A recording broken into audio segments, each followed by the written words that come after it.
ஆத்ம நமஸ்தே to all. இந்த tarot ரீடிங்கில் நம்ம பார்க்க போகிறது, உங்கள் பர்சனுக்கு உங்கள் மேலே உண்மையான ஃபீலிங் இருக்கா, உங்கள் நபர் உங்களை பற்றி எப்படி நினைக்கிறாங்க, இப்போ உங்களை எப்படி பார்க்குறாங்க, அதை பற்றியெல்லாம் இந்த ரீடிங்கில் நம்ம தெளிவாக பார்க்க போகிறோம்.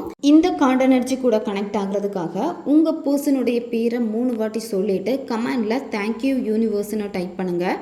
இந்த கார்ட் எனர்ஜி கூட நீங்கள் கனெக்ட் ஆயிடுவீங்க. நம்ம சேனலுக்கு நீங்கள் இதான் ஃபஸ்ட் டைம் வரீங்கன்னா மறக்காமல் சப்ஸ்கிரைப் பண்ணிக்கோங்க. பக்கத்தில் இருக்கக்கூடிய பெல் பட்டனையும் கிளிக் பண்ணிக்கோங்க. அப்போ தான் நான் போடக்கூடிய வீடியோஸ் எல்லாமே உடனுக்குடன் உங்களுக்கு நோட்டிஃபிகேஷனில் வந்துக்கிட்டே இருக்கும். உங்களுக்கு எங்கிட்ட பர்சனலாக ஃபோன் கன்சல்டேஷன் எடுத்துக்கணும் அல்லது உங்களுக்கு விருப்பமான ஒர்க் ஷாப்பில் ஜாயின் பண்ணுறதுக்கு நீங்கள் இன்ட்ரெஸ்டடாக இருக்கீங்கன்னா நீங்கள் என்னை இன்ஸ்டா அல்லது மெயிலில் காண்டாக்ட் பண்ணுங்கள். உங்களுக்கு பர்சனல் டேரோ ரீடிங் தேவைப்பட்டனாலும் இன்ஸ்டா அல்லது மெயிலில் காண்டாக்ட் பண்ணுங்கள். உங்கள் பிரச்சனைகளுக்கு தகுந்த மாதிரி அதை சரி பண்ணுறதுக்கான ஸ்பெல் மற்றும் ஸ்விட்ச் வேர்டு ரெடி பண்ணி கொடுக்குறோம். தேவைப்படுறவங்க காண்டாக்ட் பண்ணுங்கள். இப்போது இந்த ரீடிங்கில் நம்ம போகலாம். உங்கள் பர்சன் உங்களை பற்றி என்ன நினைக்கிறாங்க, அவங்களுக்கு எந்த மாதிரியான ஃபீலிங்ஸ் இருக்குன்னு பார்க்குறப்போ நீங்கள் ரொம்ப கம்பேர் பண்ணிக்கிட்டே இருந்திருக்கீங்க. இங்கே கம்பேரிசன் அதிகமாக இருந்திருக்கு. அது உங்கள் நபருக்கு பிடிக்கலை. இப்போது நீங்கள் எப்போவுமே உங்கள் பர்சன்கிட்ட எதையாவது ஒரு குறைகளை சொல்லிக்கிட்டே இருக்கிறது, எப்போவுமே எதையாவது தேவையில்லாத சில விஷயங்களை பற்றியே திருப்பி திருப்பி பேசிக்கிட்டே இருக்கிறது, அவங்க இந்த விஷயத்தை பற்றி பேச வேண்டாம் இதோட விட்டுறலாம் அப்படின்னு சொன்னால் கூட திரும்ப திரும்ப நீங்கள் கம்பேர் பண்ணிக்கிட்டே இருந்திருக்கீங்க. இப்போ இந்த ரிலேஷன்ஷிப்பில் உங்களுக்கு தேர்ட் பார்ட்டி இருக்காங்கன்னா தேர்ட் பார்ட்டியை பற்றி தான் திருப்பி திருப்பி நீங்கள் சொல்லுவீங்க. அவங்கள பற்றி உங்களை பற்றி அந்த இடத்துல கம்பேர் பண்ணுறது, அவங்க அந்த மாதிரி இருக்காங்க, நான் இந்த மாதிரி இருக்கேன், யாரை உனக்கு இதில் பிடிக்கும், ஏன் என்ன உனக்கு பிடிக்க மாட்டேங்குது அப்படின்னு கம்பேரிசன் அதிகமாக இருந்திருக்கு. நீங்கள் எல்லா விஷயங்களையும் ரொம்ப ரொம்ப கம்பேர் பண்ணிட்டு இருந்திருக்கீங்க. இது உங்கள் பர்சனுடைய மைண்டை ரொம்ப டிஸ்டர்ப் பண்ணியிருக்கு. அது மட்டும் இல்லாமல் எப்போவுமே இங்கே கம்பேரிஷன் எப்படி இருந்திருக்குன்னா, அவங்க அழகாக இருக்காங்க, அவங்க ரொம்ப டேலண்டடாக இருக்காங்க, அவங்க ரொம்ப ஸ்மார்ட்டாக இருக்காங்க அப்படின்னு நீங்கள் இன்னொரு பர்சனை பற்றி கூட நீங்கள் உயர்த்தி பேசியிருப்பீங்க. இதுவும் உங்கள் நபருக்கு பிடிச்சிருக்காது. அதனால தான் பார்த்திங்கன்னா அவங்க உங்கள் மேலே கோவப்பட்டிருக்கிறது. இந்த சிச்சுவேஷன் பிரேக்கப் ஆகிறதுக்கான ரீசன் பார்த்திங்கன்னா ஒரு சின்ன விஷயந்தான். அது இப்போ இந்த அளவுக்கு நிற்கிது. ஏன்னா இந்த இடத்துல பார்த்திங்கன்னா கம்பேரிஷன் இருந்திருக்கு. உங்களுக்கும் சரி உங்கள் நபருக்கும் சரி சில கம்பேரிஷன் இருந்தனால தான் பார்த்திங்கன்னா இந்த ஃபீலிங்ஸ் எல்லாமே ஒஸ்ட்டாக மாறி இருக்கு. அது மட்டும் இல்லாமல் உங்களுடைய இந்த ரிலேஷன்ஷிப்பில் மற்றவங்க கூட இன்வால்வ் ஆகியிருக்காங்க. இப்போ நீங்கள் உங்கள் நபரை பிடிச்சி போய் லவ் பண்ணியிருப்பீங்க, அழகை பார்த்துருக்க மாட்டீங்க. உங்கள் 2 பேரில் யாராவது லுக் வைஸில் கொஞ்சம் கம்மியாக இருந்திருப்பாங்க. அப்போது மற்றவங்க சொல்லியிருப்பாங்க, இது செட் ஆகாது, நீங்கள் ஜோடியே கிடையாது, எதுக்கு நீ செலக்ட் பண்ணி வச்சுருக்க, அந்த மாதிரியெல்லாம் சொல்லியிருப்பாங்க. இதுவும் ரீசனாக இருந்திருக்கு. உங்கள் மனசையும் கஷ்டப்படுத்தியிருக்கு, உங்கள் பர்சனுடைய மனசையும் இது கஷ்டப்படுத்தியிருக்கு. அப்போது உங்கள் பர்சனுடைய மைண்டு எப்படி மாறி இருக்குன்னா, ஓகே நமக்கு இது செட் ஆகாதோ, மற்றவங்களுடைய பேச்சு தான் இங்கே அதிகமாக கேட்டிருக்காங்க. ஆனால் உங்கள் மேலே ஃபீலிங்ஸ் எல்லாமே உங்கள் நபருக்கு இருந்திருக்கு. ஆனால் இங்கே மற்றவங்களுடைய பேச்சுக்களை கேட்குறதுனால தான் ரொம்ப மாறி இருக்காங்க. இப்போ நீங்கள் எப்படி இருக்கீங்கன்னா ஒரு மாயையில் மாட்டிக்கிட்டு இருக்கீங்க. கடந்த காலத்தில் நடந்த நிகழ்வுகளை தான் திருப்பி திருப்பி நீங்கள் ஆசை போட்டுக்கிட்டே இருக்கீங்க. அதில் ரொம்ப உணர்ச்சி வசப்படுறீங்க.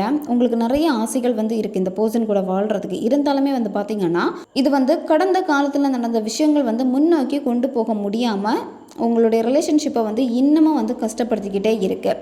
பாஸ்டில் நடந்த விஷயங்களை நீங்கள் மறந்தால் மட்டும்தான் பார்த்திங்கன்னா உங்களுடைய உலகத்தில் உங்களால் வாழ முடியும். அதாவது இப்போ உங்கள் நபரும் அதுதான் நினைக்கிறாங்க. பாஸ்டில் நடந்த விஷயங்கள் எதுக்காக கொண்டு வரணும், எதுக்காக பிரச்சனை பண்ணணும். இதனால தான் நம்மளுடைய ரிலேஷன்ஷிப் இன்றைக்கி இந்த அளவுக்கு நின்றுருக்கு. ஏன்னா நீங்கள் கம்பேர் பண்ணியிருப்பீங்க. உங்களுடைய பாஸ்ட் ரிலேஷன்ஷிப்பை வச்சு இப்போ இருக்கக்கூடிய ரிலேஷன்ஷிப்பை வச்சு நீங்கள் பேசியிருக்கலாம். அதே மாதிரி உங்கள் பர்சன் வார்த்தவர் ஏதாவது ஒரு விஷயத்தை சொல்லியிருக்கலாம். அதை நீங்கள் பெருசு பண்ணியிருக்கீங்க. உங்களுடைய ஆசைகள் எல்லாமே பார்த்திங்கன்னா சுக்கு நூறாக உடஞ்சி போகிறதுக்கான காரணமாக இருந்தது பார்த்திங்கன்னா கடந்த காலத்தில் நடந்த சில அனுபவங்கள், சில செயல்களை இப்போ இந்த இடத்துல கொண்டு நிறுத்தியிருக்கீங்க. அதுதான் இங்கே காரணம். இப்போ நீங்கள் ரொம்ப பயப்படுறீங்க. ஒவ்வொரு விஷயத்தையும் பார்க்க பார்க்க உங்களுக்கு பயம் அதிகமாக வந்துடுச்சு. உங்கள் பர்சனுக்கு இப்போ எப்படி இருக்குன்னா, இந்த ரிலேஷன்ஷிப்பு வேணும்னு அவங்க ஆசைப்படுறாங்க. அவங்களுக்கு விருப்பம் இருக்குது, விருப்பம் இல்லாமல் எல்லாம் கிடையாது. கோபம் இருக்குது, உங்கள் மேலே கோபம் இருக்குது, ரொம்ப வெறுக்கிறாங்க. இதெல்லாமே இருந்தாலுமே உங்கள் மேலே வச்ச அந்த காதல் வந்து இருக்குது. ஆனால் இப்போ வந்து உங்ககிட்ட வர முடியாமல் இருக்காங்க அப்படின்னா நீங்கள் வந்து மாறாமல் இருக்கீங்க. அதனால தான் நீங்கள் அவங்கள வந்து சேஸ் பண்ணுறதா இருக்கட்டும், இரிட்டேட் பண்ணுறதா இருக்கட்டும், இந்த மாதிரி பழைய விஷயங்கள் பற்றி பேசுகிறதா இருக்கட்டும், இது எதையுமே வந்து உங்கள் நபர் வந்து விரும்ப மாட்டேங்கிறாங்க. நீங்கள் ஒரு சின்ன பிரச்சனையாக இருந்தாலும் சரி, அந்த பிரச்சனையை வந்து திருப்பி திருப்பி பேசுகிறனால வந்து உங்கள் நபருக்கு வந்து பிடிக்கலை. கமெண்டில் டைப் பண்ணுங்கள், நான் என்னை மாற்றிக்கொள்வேன். உங்கள் பர்சன் நினைக்கிறது என்ன அப்படின்னா, நீங்கள் மாறணும்னு நினைக்கிறாங்க. நீங்கள் முழுமையாக மாறணும். அவங்க மேலே வந்து எந்த விதமான சந்தேக பார்வையும் நீங்கள் படக்கூடாது. நீங்கள் அவங்க மேலே வந்து அந்த பழைய காதலை வந்து எப்படி கொடுத்துட்ருக்கீங்களோ அதே காதலை வந்து கொடுக்கணும்னு நினைக்கிறாங்க. எப்போவுமே வந்து நீங்கள் 2 பேரும் ஒன்றா சேர்ந்து வாழணும்னு வந்து விருப்பப்படுறாங்க. இப்போ இந்த பிரிவு வந்து உங்களோட ரிலேஷன்ஷிப்பில் வந்திருக்கு அப்படின்னா இது வந்து ஒரு சின்ன ஒரு தனிமை தான், சரியா? இந்த தனிமை வந்து எப்போவுமே நீடிச்சிருக்கக்கூடியது கிடையவே கிடையாது. ஸோ திரும்ப வந்து 2 பேரும் வந்து சேருவீங்க. ஆனால் இப்போ வந்து இவ்வளோ சிரமம் இந்த ரிலேஷன்ஷிப்பில் வருது அப்படின்னா உங்களை நீங்கள் மாற்றிக்கணும். அதுக்காக உங்கள் நபர் உங்களுக்கு கொடுத்த டைமிங் தான் இது. கமெண்டில் டைம்னு டைப் பண்ணுங்கள். இப்போது இந்த சூழ்நிலை வந்து கண்டிப்பாக வந்து திரும்ப சமநிலையாக மாறும், சரியா? கண்டிப்பாக வந்து மாறும். இதுக்கு வந்து ஒரு முடிவே இல்லையா, இந்த ரிலேஷன்ஷிப்புக்கு என்னத்தான் ஆகும், இப்படியே தான் போய்கிட்டே இருக்குமா அப்படின்னு நீங்கள் நினைக்கலாம். ஆனால் கண்டிப்பாக வந்து ஒரு முடிவு வந்து இருக்குது. சரியான நேரம் வரப்போ வந்து எல்லாமே வந்து மாறும். இப்போ நீங்கள் பழைய தேங்கிக்கிட்டு இருக்கக்கூடிய அந்த நினைவுகளில் இருந்து வந்து நீங்கள் வெளியே வரணும். அதுதான் இங்கே மெயினாக வந்து இந்த காலில் வந்து சொல்ல வாரது. ஏன்னா இப்போது நீங்கள் வந்து தனிமையாக இருக்கேன், நான் வந்து தனிமையாக ஃபீல் பண்ணுறேன் அப்படின்னு நினச்சிக்கிட்டே இருக்க வேண்டாம். இந்த தனிமையில் வந்து நிறைய விஷயங்கள் வந்து நீங்கள் மாற்றிக்கணும். அதுக்காக தான் இந்த தனிமை வந்து இப்போ உங்களுக்கு கிடச்சிருக்கு.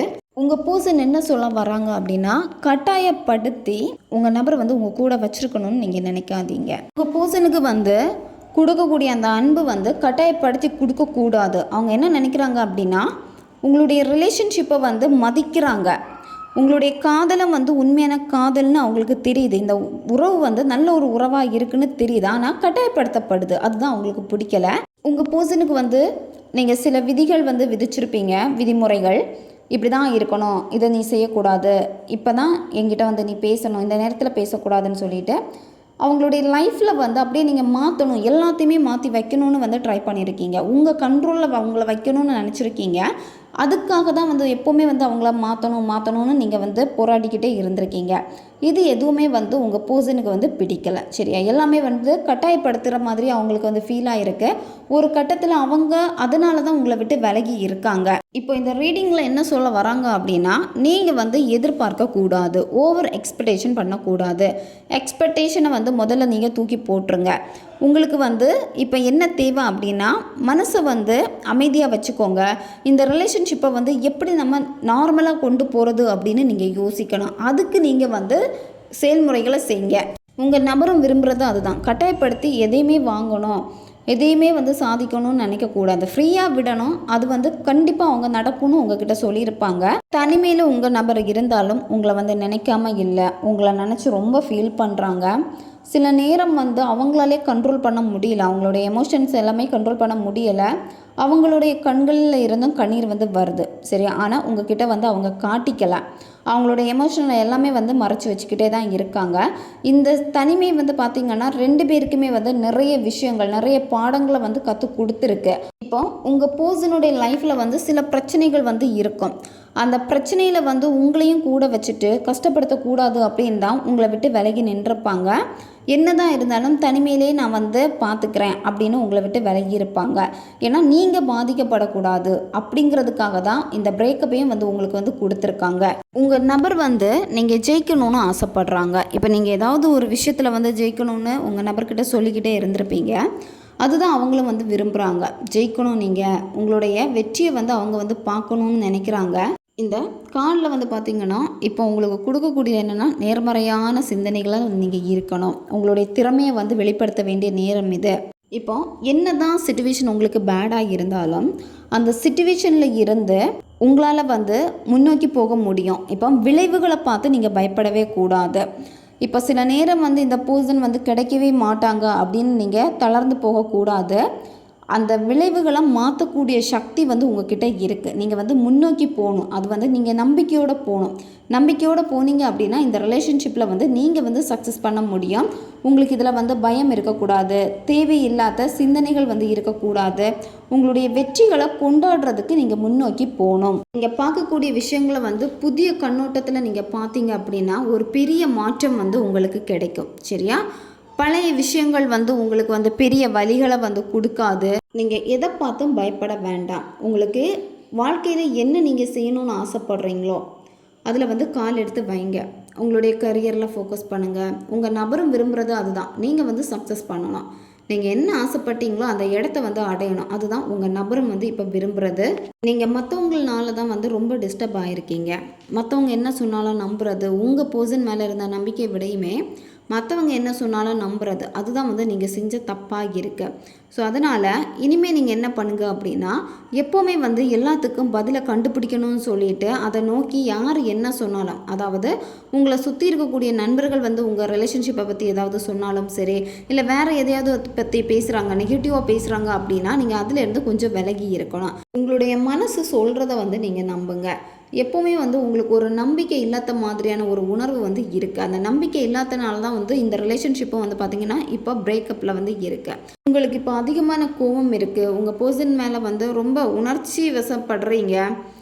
ரொம்ப கொந்தளிச்சிக்கிட்டே இருக்கீங்க. திட்டணும்னு உங்களுக்கு தோணுது. இதெல்லாம் உங்களுக்கு தோணுது. இந்த மாதிரி எதுவுமே நீங்கள் செய்ய வேண்டாம். இப்போது இருக்கக்கூடிய சிச்சுவேஷனில் வந்து பார்த்திங்கன்னா பதிலை வந்து நீங்கள் தேட வேண்டாம். நீங்கள் பதில் தேடினீங்கன்னாலும் அந்த பதில் வந்து உங்களுக்கு கிடைக்காது. அதுக்காக நீங்கள் அமைதியாக இருங்க, மெடிடேஷன் பண்ணுங்கள், உங்களை நீங்கள் ஹீல் பண்ணிக்கோங்க. நீங்கள் ரொம்ப மாறணும். நீங்கள் மாறினீங்க அப்படின்னா உங்களுக்கான பதில் வந்து உங்களுக்கு கிடைக்கும். உங்களுடைய மனசு வந்து ஓய்வெடுக்கணும். ஏன்னா மனசு வந்து ஓய்வெடுக்காமல் எதையோ யோசிச்சுக்கிட்டே இருக்கீங்க. உங்கள் நபரும் வந்து உங்ககிட்ட சொல்லுவாங்க, தேவையில்லாமல் நீ எதையும் யோசிக்காத, எதையும் போட்டு குழப்பாத, எதுக்கு இவ்வளோ டென்ஷன் ஆகிட்டே இருக்கு அப்படின்னு கேட்டிருப்பாங்க. ஏன்னா இப்போ வந்து உங்களுக்கு தேவை வந்து ஹீலிங் தான் உங்களுக்கு இங்கே மெயினாக வந்து தேவை. உங்களுடைய குழந்தைத்தனம் எல்லாமே உங்கள் நபருக்கு வந்து ரொம்ப ரொம்ப பிடிக்கும். உங்கள் பர்சன் உங்களை பார்க்குறது கூட உங்களை வந்து ஒரு குழந்தை மாதிரி உங்களை பார்த்துருப்பாங்க. ஏன்னா எப்போவுமே வந்து அந்த அளவுக்கு உங்களுக்கு கேர் கொடுத்துருப்பாங்க. நீங்கள் அவங்க கூட இருக்கிறப்ப ஒரு குழந்தைய போல் நீங்கள் வந்து ஃபீல் பண்ணியிருப்பீங்க. ரொம்ப வெகுளியாக, ரொம்ப இன்னசென்ஸாக நீங்கள் இருந்திருக்கீங்க. இது எல்லாமே வந்து உங்கள் பர்சனுக்கு வந்து பிடிச்சிருக்கு. இப்போ கூட உங்கள் பர்சன் என்ன நினைக்கிறாங்க அப்படின்னா, ரொம்ப இன்னசென்ஸாக இருக்க, யார்கிட்டையும் ஏமாந்துடக்கூடாது, நீ உன்னுடைய வாழ்க்கையில் வந்து உனக்கு என்ன வேணுமோ அதை மட்டும் நீ பாரு, தேவையில்லாததில் வந்து நீ தலையிட வேண்டாம். அதுதான் உங்கள் நபர் வந்து விரும்புகிறாங்க. யார் என்ன சொன்னாலும், இப்போ யாராச்சும் ஏதாவது சொல்கிறாங்க, சில விஷயங்களை நீங்கள் கண்டிப்பாக பண்ணணும் அப்படின்னு வந்து திணிச்சிக்கிட்டே இருப்பாங்க. அதை வந்து நீங்கள் விட்டுருங்க. உங்கள் பர்சனும் வந்து அதுதான் சொல்லுவாங்க உங்ககிட்ட, தேவையில்லாததெல்லாம் எதுக்கு நீ தலையில் எடுத்துகிட்டு இருக்க, ஸோ நீ வந்து கொஞ்சம் நீ மாறு, நீ வந்து இப்படியே இருக்காத. ஏன்னா உங்களுக்கு ஏகப்பட்ட பிரச்சனையே இருக்குது அப்படின்னு சொல்லிட்டு உங்கள் நபர்கிட்டையும் புலம்பியிருப்பீங்க. அவங்க அதெல்லாம் நினச்சி வந்து கவலைப்படுறாங்க. உங்கள் நபர் என்ன நினைக்கிறாங்க அப்படின்னா, உன்னுடைய மனசு வந்து ரொம்ப மென்மையான மனசு. அது மட்டும் இல்லாமல் உங்களை பார்க்குறப்ப வந்து ஒரு குழந்தைத்தனம் இருந்திருக்கும். எப்போவுமே உங்கள் பர்சனுக்காகவே வந்து நேரத்தை செலவிட்டிருப்பீங்க. அவங்க பின்னாடியே போய்கிட்டே இருந்திருப்பீங்க. எப்போவுமே உங்கள் நபர் தான் வேணும் அப்படின்னு நீங்கள் இருந்திருப்பீங்க. இது எல்லாத்தையுமே வந்து உங்கள் நபர் ரசிச்சிருக்காங்க. இப்போ கூட என்ன கோவம் அப்படின்னா, சில விஷயங்கள் வந்து நீங்கள் பண்ணியிருக்கிறது தான் அவங்களுக்கு வந்து பிடிக்காமல் போயிருக்கு. அதுதான் இங்கே வந்து ரீசன். ஸோ உங்களுடைய பர்சனுடைய கோபம் எல்லாம் குறையிறப்ப வந்து உங்ககிட்ட வருவாங்க. சரியா? ஏன்னா உங்களுடைய அந்த குழந்தைத்தன முகத்தை பார்க்குறதுக்காகவே திரும்ப உங்கள் நபர் உங்ககிட்ட வருவாங்க. தேவையில்லாத சந்தேகம் விட்டுருங்க. நம்பிக்கை இல்லாமல் இருக்கலாம், அதையும் வந்து தூக்கி போட்டுட்டு நம்பிக்கையோடு இருங்க. மனம் வந்து ரொம்ப பாரமாக இருக்குது, அந்த மன சுமைகளை வந்து நீங்கள் தூக்கி போட்டுருங்க. சரியா? உங்கள் மனசை வந்து எப்போவுமே அமைதியாக திறந்த மனசோடு வச்சுக்கோங்க உங்கள் நபர் வந்து வருகைக்காக. ஏன்னா வரக்கூடிய நாட்களில் வந்து பார்த்திங்கன்னா இதை நீங்கள் ஏற்றுக்கொண்டீங்கன்னா, அதாவது இந்த விஷயங்கள் எல்லாமே நீங்கள் மாற்றிக்கணும். உங்கள் பர்சனும் வந்து இதெல்லாம் மாற்றிக்கணும்னு தான் விருப்பப்படுறாங்க. உங்ககிட்ட சேஞ்சஸ் ஆகுறப்பவும் உங்கள் நபர் வந்து உங்ககிட்ட வருவாங்க. அதனால் எதை நினச்சும் குழப்பிக்க வேண்டாம். நீங்கள் உங்களை நீங்கள் கொஞ்சம் மாற்றிக்கோங்க. நம்பிக்கையோடு நீங்கள் காத்துருங்க.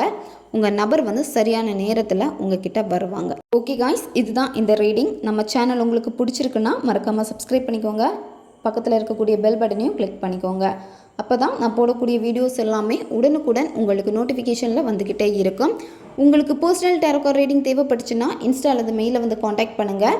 உங்களுக்கு டேரோ கார்டு ரீடிங் கற்றுக்கணும் இன்ட்ரெஸ்ட் இருக்குன்னா நாங்கள் கிளாஸஸ் எடுத்துகிட்ருக்கோம். தேவைப்படுறவங்க இன்ஸ்டா அல்லது மெயிலில் வந்து டீட்டெயில்ஸ் கேட்டுக்கலாம். அடுத்த ஒரு வீடியோ பதிவில் சந்திக்கலாம். நன்றி.